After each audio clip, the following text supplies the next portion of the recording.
Like I said in the announcement, the main reason why I've decided to leave the band is because it's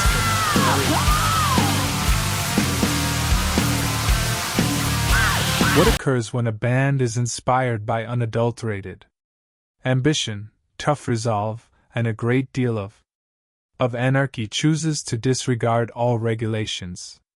Introducing Skid Row, a band that sprang from the club scene in New Jersey to rule rock charts from the late 1980s and early 1990s.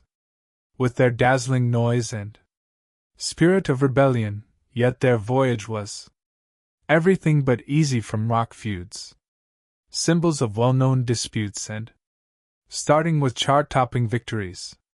Skid Row's tale of financial difficulties is a roller coaster of wealth, fame, and today, we're exploring the fallout. The second album by the group, which was also slave to the grind skid record setting Row, was established in New Jersey in 1986 by guitarist Dave and bassist Rachel Bolan. Snake Sabo and his partner had an idea for a band that might compete with the titans of hard rock of the period, in which they quickly hired a guitarist, Rob Osso, and Scotty Hill on drums. Through advertisements in newspapers, they also had Matt Fallon, the vocalist, in front of their troupe that finished their first lineup in 1987, but Fallon departed from the Sebastian, a Canadian vocalist and group. Bach joined the band after being found at a wedding. His strong voice attracted John Bon Jovi's notice. His parents suggested him to Sabo John, and Sabo had truly shared a childhood, and the arrival of the Bachs signaled an important. His magnetism was the group's pivotal moment, and voice ability were flawlessly matched. The band's upbeat sound is Sabo, and when John was a teenager he had a childhood agreement that they will assist one another if one of them rose to prominence in the music industry. John paid tribute to his promise, and they quickly shared management, with Doc McGee standing in for their respective organizations. By the late 1980s, Skid Row had secured a partnership with Atlantic Records and released their debut album of the same name in January 1989, with Michael as the producer. Wagner's CD included a variety of grittier hard rock songs such as Youth Gone, Piece of Me, and Wild, in addition to the 18 in Life and I, two classic power ballads. Keep in mind that we are. Both of the power ballads made the top 10 hits to advertise in the Billboard Hot 100. Skid Row's debut album served as the opening act for regarding their New Jersey syndicate Bon Jovi, and afterwards accompanied Aerosmith on their Pump tour. Their music videos were given strong MTV rotation, which further boosts their fame, but Bach's personality also caused problems for the group at one point. Opening act for frontman Aerosmith hurt someone in the crowd by hurling a glass bottle backstage into a adolescent girl is struck by the audience, caused a great deal of unwelcome publicity, and the frontman had to pay a couple $100,000 in court costs and a settlement pair. This while donning an extremely obnoxious backstage t-shirt that was featured in a rock magazine, which led to growing hostility between Bach and his. You and your bandmates also faced business challenges and public disputes in addition to the reality. The band didn't get off to a good start. A solid beginning, as Bach described in his book, 18 in Skid Row Life, which follows. The 5 million recordings were sold by the group, and the reality that they had been traveling for. After nearly a year, they discovered that they was torn off, Bach wrote in his autobiography. When the initial albums, our lives had ended, the traveling cycle changed much, and we had arrived at the Sharp awareness that we've been defrauded. Off royally. In addition, the removal of the blood was screwed by Hershey Highway and, as far as the business was concerned, tattooed. Sucks to be us, which was a major contributing factor. Was as a result of the publication agreement they had a contract with Bon Jovi and Richie Sambora, a guitarist, saw a. The majority of Skid Row royalties are paid to the members of Bon Jovi who initiated a very public conflict that Bach started, who criticized John in the media on several occasions. Additionally, the name of the band was being captured in Boch's novel. He described how, at that time, they were preparing their second album They quickly discovered the rehearsal space that a band had been utilizing. Skid Row has been known since the 1970s, which was Irish band that played guitar. Gary Moore, the Irish Skid Row player, desired that the American band cover the financial gain to utilize the name, therefore Bach and the business quickly spent more than $35,000. The team had to shift its focus to their eagerly awaited second album. From the beginning, the Skid Row was cleared in. With their second album, they hoped to wished to create an album that sounded harder. Boch said, even though we were a tough. Our two major radio hits as a rock band were. These two ballads infuriated us, and we created a young piss and vinegar style. Deliberate attempt to create that record as difficult as possible. I recall. Specifically, I recall that you were a huge hit on. We were performing on MTV at Daytona Beach, and I was strolling along the shore. Two men were strolling prior to the performance. Surrounding area, and they identified me, and they began saying, I recall you and making fun of me. A few days ago, I would have attempted to kick them in the rear. Since you are aware that back then if someone made fun of your band, and you were, it is predicted that they will be beaten up. It was, but I didn't. Instead, I was making fun of. I joined them because I was tired of. At one point I did too, since they played so much of that footage that you just get. If you see it too, you're bored of it. Then on Slate to the Grind many times. We're going to show, we said.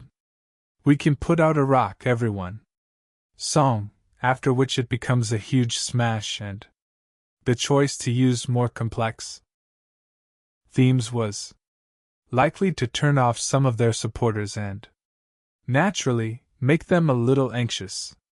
Record label, but it additionally functioned as established their legitimacy in the hard rock industry. Circles Bach acknowledged to the writer John that I've always enjoyed music, Widerhorn. That was varied, and our goal was to take. Perhaps there were some chances, but we weren't foolish. We have no intention of abandoning everything that led us to our current position. Panta had a significant impact on the album. While Scotty Hill and Bach were at work, Mudkicker Hill had a copy of the song. Boch remembered Panta's Cowboys from Hell. Dude, check out this band, Hill remarked. Truly enjoy them. At that point I examined the record jacket as he placed. I was shocked to hear that on the stereo. Ears as the guitar riff that opens. Hellish Cowboys sprung from the speakers. I was certain that we had discovered the band we wanted to accompany us on our journey. In the end, Skid Row went on tour with Panta to back up their second album with a majority of the songwriting for their album. Slave to the Grind was completed in. The title is Bach's House and Osso's Garage. Track began as a result of an intuition that during their inaugural tour, Bach had the band's initial song wasn't very excellent for. During that trip, they regularly began their performances with making a mess. The frontmen thought the music wasn't quick sufficient. According to Bach, the title track was motivated by an accelerated version of Van. Is Halen Still Alive? After the song was composed by Skid Row. According to Bolin, it sounds like a grind. Slave to the Grind was then the title. Born, but the group found it difficult to defeat the version that they removed from the demo, so they utilized the demo for the finished recording. The title tune was blended in after being recorded. This shift in the band lasted only 1 hour. Tracks were the finest place to showcase style. Like the anti-drug diet Monkey Business, Tribe, and the song's title, which Bach described what he experienced in his book when he was played the song, Monkey Business. Acknowledging, when I initially heard it, I thought the song's main riff sounded too similar to Roses and Guns. Paradise City is a song that gave me an idea on how Monkey Business might have a more distinctive sound, and then make the new chords work together to iron out what ultimately became the song's primary riff. In relation to Guns N' Roses, Bach included his book that describes how, while writing the former drummer for GNR's second album, the dismissal of Steven Adler due to his problems with substance usage used to occur. Bach had to kick the door to his dwelling drummer out after discovering him abusing. When in the restroom, the music in A. To Bach, the darkened room symbolized the band's finest ballad to date. However, it did tread on some frontmen toes. Acknowledged in his book that following the slash of Guns N' Roses released an album drew him away and informed him that the pay great attention to the guitar part in the chorus. It looks like My Sweet Child. Creep Show is a song about watching you were discussed in a tabloid-style TV program, whereas Psycho Love is a song about a prostitute who kills people repeatedly. It happened when Slave was being recorded. Additionally, Skid Row's Grind featured a unique visitor in the studio when Bach disclosed. Additionally, I recall Laura Zolak being with me in the studio when I cut it. I was actually staring at him when he was speaking, saying, "I am going to show you some now, friend." And I recall doing so, and he was, as in, "How's it?" He says, It's booming." What's? I don't feel like doing my Lars, so I'm roaring. However, the band also had some unwelcome visitors to their studio. The album was recorded in Fort Lauderdale at New River Studios, owned by Gloria Estefan, but considering the popularity of the band, children in the vicinity quickly became aware of Skid Row's existence in their city and began waiting in line outside the studio in the hopes of obtaining a peek at the songs performed by the band Bochin. One day in 2021, in San Francisco, there were perhaps 40 children there, like the entire. Since the parking lot was full, I chose to purchase 5 enormous pizzas for each of them. Then I went outside before sitting down with them and provided each one with pizza, which is a wonderful memories, although I only did it once due to. Following that, other children emerged the following days since they were aware of it. The frontman acknowledged his beauty, unhappy for a portion of the recording, telling Loudwire of the album, "I'm a wretched and rotting most of the time while I'm recording." And suddenly, abruptly, when we learn of the conclusion and I begin putting all of this effort into it, hearing the sounds I desire emanating from the speakers, after which I transition from being the most wretched person you've ever encountered into the happiest, most active guy in town. Perhaps it didn't help that Bach also ran into a few vocal problems while, during the recording procedure, Bach had destroyed the recorder and his voice. Sessions had to be interrupted for a number of weeks after the Slave's release on June 11, 1991, was being issued to the grind as the way they tallied was being altered by Billboard. Increasing record sales, a new method was being launched, SoundScan, allowing Slave to. In the second week of this year, the grind was released. SoundScan was used as the system needed a unique gadget to be placed on each counter of a record store. It would record each in real time. In America, the sale of individual albums developed a method whereby album sales could be counted more precisely by Bach. Remembered in his book, We Were the Test Subjects. Pigs, no one knew what might. At the number, Slave to the Grind made its premiere. On the Billboard album chart, one position. 134,000 copies were sold in its first week. Of New Jersey's Skid Row's release will create a little pop history lesson on Slave to, the group's new album, on Monday.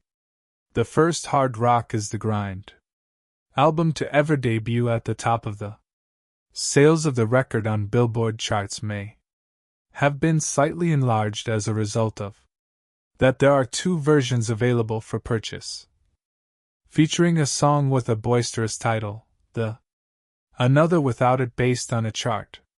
Specialists at Billboard magazine, including immediate number ones, are probably going to become much more prevalent with the latest SoundScan advanced computer technology that is now being employed to gather sales data, and the length of stays at the top, he says, of the chart will probably become into shorter. The group was already traveling, backing the record before to its release. Anything that wasn't quite common at when they were getting ready for Guns and, funny enough, Roses were also on the road in favor of an unreleased album. However, their outstanding double album, User Your Illusions 1 and 2, were extensively stated before then that Slave to the first album to come out with this title was Grind. The top position since Michael Bad Bach remembered Jackson's 1987 release. I mean, it made me physically queasy. Aerosmith and Old Kiss are among our influences. The classic American Ted and Grand Funk. For rock and roll to enter at. Sabo added, the first is ill. For us, we aim to do more than just sell 4 million more records. That we wish to do is remain here for some time. We exchange certain sales for Aerosmith, for example. Some deference because we take this seriously. The song, the record's cover, was created by David Burke, Bocha's father's artist. The 17th century artworks served as the inspiration. Caravaggio, an artist, created Burial of St. Lucy because of Tipper's pressure. Gore's organization, the Parents or the PMRC, Skid Row of the Music Resource Center, had to provide a pristine copy of Slave to the Grind, which took the place of Get the Taking Beggars Out. Bach recognized the bright side by acknowledging Get wasn't as good as Beggar's Day. It was an out, get the out humorous song concerning groupies, with telling the Asbury Park Press a few. It's a joke, just tongue-in-cheek. The group has a broad sense of humor. Censorship is really a bunch. He continued. Nasty shit, I detest it. The sole explanation for the band released an edited version of the album was due to the fact that smaller towns and cities, of which there are only a few record shops, and they were unwilling to encourage followers to travel great distances in order to the album in terms of the record's theme. My motto is, Bolin told the Courier Post, do something if you don't like it. Anything different, but there are individuals who will torment themselves in order to get money. Meeting that you must attend, but you can always find what you're interested in. Perform better, as I already stated, there. Atlantic as a label wasn't particularly supportive of the band's attempt to modify their sound, to be able to influence the music videos, especially the title track, although Bach and Skid Row made their debuts, asserting that the label's original plan did not correspond with the true meaning of the song. You know, I do recall the time we appears for the Slave to the video. There was a girl at Grind who was in. You're aware of certain bondage outfits, and they wanted to use a particular scene for filming. I remarked to you in a rubber room, I'm not doing anything, so I can send her home immediately. Thing. 2 reasons, one of which we wished to avoid objectifying women because we could have done it, but we didn't have to. We could do everything we wanted to. We did what we didn't want to do because we wanted to. That we have nothing to do with that music. It didn't have anything to do with a gorgeous woman. Anything related to that, and we were with ladies back then, and we didn't wish to offend them, you understand? If I were to see my wife in a video right now I would have to whoop his ass. Bach Buddy also insisted in the media that they desired for the music to speak for itself, and the band refused to participate in the headlines for inappropriate purposes, such as he featured on his most recent record, and he also acknowledged when he was reducing the size of his appearances in the media to restrict any excessive exposure to the onset of a new decade, but he remembered the ISPER. I believe the Park Press was founded in the late 1980s. Was given extra attention in the song business on form rather than content, and it, like the bands from the early 1990s, have impacted the way I perceive guitar-based bands such as Nirvana that are completely distinct in every manner and form from who we are, or style, yet they still rely on guitars, vocals and drums Spock, as well as a shift in the audiences for the group under her second song, on which he adds, when I keep in mind that there would be a group of attractive girls in the pit, and a group of guys are now present, it's a quite frightening group of people if I get less appealing, but they weren't exempt from controversies surrounding the second record at a performance at Docklands in London Arena. Bach lowered his pants and used a copy of the Daily to wipe his butt. During the summer of 1991, Star at Wembley backing Guns N' Roses Stadium, they disregarded a warning from Brett Council to refrain from playing the song. Even read out the Get Thee Out Bach letter from the council to 80,000 admirers, greatly to Rachel Bolan, his bandmate's displeasure told louder. Possessing an additional multi-platinum album under their belts, Skid Row was taken aback by find out that they didn't make any money, Boach stated in his autobiography. At the conclusion of the all of us met at Ter Grind. We were in McGee's office in Manhattan. I was so happy to be home now. Moment to bask in the abundance of our. During the most recent global tour, we were all wealthier than we could have ever imagined and would be capable of living the life of a rock star to the fully after all of the accomplishments. Rather, we discovered a new word that day. It turned out that word was deficit. That rather than the participants getting a enormous check that was given to every one of them, payment for their yearly enslavement to the on the Grind tour, Bach acknowledged that he and his bandmates were clearly perplexed. His work adding, it was explained to us that one of the causes was our pyro. For this recently acquired word. You guys wish to be like Kiss in the shortfall. You blow up one of those every time. It's not the Verizon Wireless, it's 3G. Boch also mentioned the day as being kind. Was the day the band discovered the distinction between net and gross. The management and their accountants made the decision to.